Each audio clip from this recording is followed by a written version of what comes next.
It was supposed to be a relaxing weekend getaway. Mark and his best friend Alex had been planning the trip for weeks. Just a couple of days to escape the grind of city life and enjoy some peace and quiet in the countryside. They found a small cabin rental nestled deep in the woods, perfect for a few nights away from the world. The cabin was a few hours' drive from the city, and as they left the busy streets behind and ventured further into the rural landscape, the skies began to darken with storm clouds. Mark, who was driving, glanced at the GPS, noticing they were still about 30 minutes away. "I hope the weather holds up," Mark muttered, tightening his grip on the steering wheel. Alex, sitting in the passenger seat, shrugged. "A little rain never hurt anyone. Besides, it'll add to the vibe." As they pulled onto a narrow dirt road, the cabin finally came into view. It was isolated, surrounded by towering trees and thick underbrush, with no other signs of life nearby. The storm clouds above rumbled ominously, but the cabin itself looked cozy, like something out of a postcard, if not for the growing sense of unease that seemed to settle over the area. They unloaded the car and made their way inside. The cabin was small but well furnished.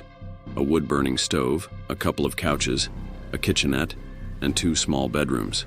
There was no cell service this far out, but that was part of the plan.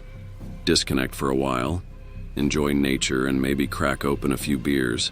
As night fell, the cabin became pitch black, save for the dim light from the fireplace. Mark got up to head to the bathroom when he noticed something strange.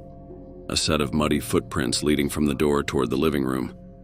"Hey, did you track mud in earlier?" Mark asked, his voice tight with confusion. Alex looked up from his phone and shook his head. "I haven't been outside since we got here. Why?" Mark pointed at the floor. "These weren't here when we came in."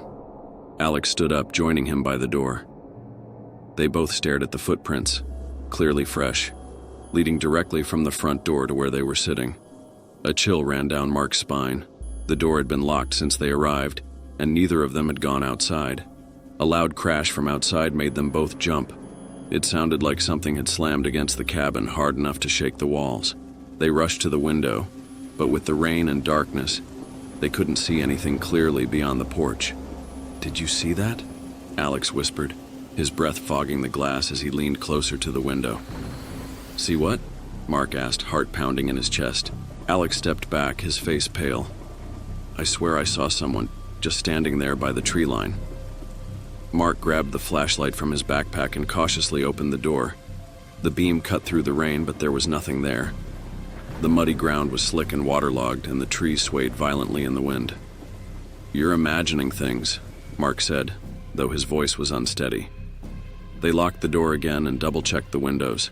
For a few minutes, everything was quiet, just the sound of rain and wind battering the cabin. But then, the noises started. At first, it was faint, just a creak, like the sound of footsteps moving slowly around the perimeter of the cabin. Both of them sat in silence, listening. The sound grew louder, as if someone, or something, was circling the cabin, dragging something heavy across the ground. Suddenly, the lights flickered and went out, plunging the cabin into darkness. The fire in the fireplace dimmed, leaving only a faint glow in the room. Panic surged through Mark as he fumbled for his flashlight. He turned it on, sweeping the beam around the cabin, but everything inside seemed untouched. Then came the knock. It was slow and deliberate, 3 solid thuds against the front door. Mark and Alex froze, staring at each other in disbelief. The knock came again, louder this time. "Who would be out here in this weather?" Alex whispered, his voice trembling. Mark swallowed hard and moved toward the door, his hand shaking as he reached for the doorknob. He hesitated for a moment, listening for any other sounds. The wind had died down, and now the only thing he could hear was his own heartbeat pounding in his ears. With a deep breath, he flung the door open. There was nothing. No one standing on the porch. No footprints in the mud. Just the dark, empty woods stretching out in front of them. But as he turned to go back inside, something caught his eye. In the distance, just beyond the tree line, there was a figure, a shadowy outline, standing perfectly still, watching. Mark slammed the door shut, his mind racing. Whatever that thing was, it wasn't human. They stayed up the rest of the night, too terrified to sleep. By morning, the rain had stopped, and the storm clouds had lifted.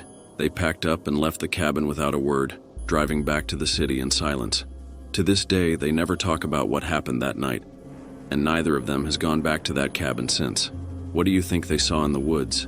Have you ever experienced anything strange during a weekend getaway? Share your thoughts in the comments, and don't forget to like, share, and subscribe for more chilling stories.